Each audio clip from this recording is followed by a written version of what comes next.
Today we are prepping our fruit kabobs for the grill.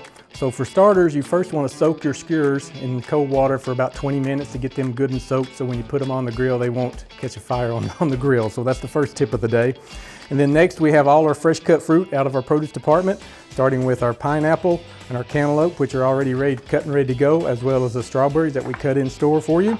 And then as well, we got some bananas here that we want to put on the skewers to do the grilling, okay?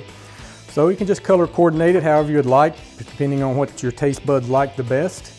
You just want to fill your skewer up all the way to both ends, like so.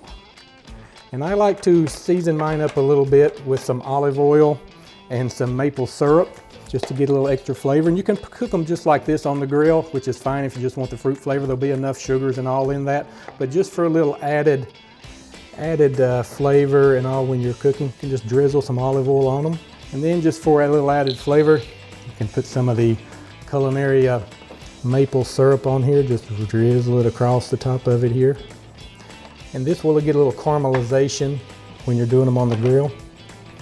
And what we're going to do is take them out there and put them on the grill for about 10 minutes, just rotating them over, flipping them until they get a little caramelized and ready to come off and enjoy.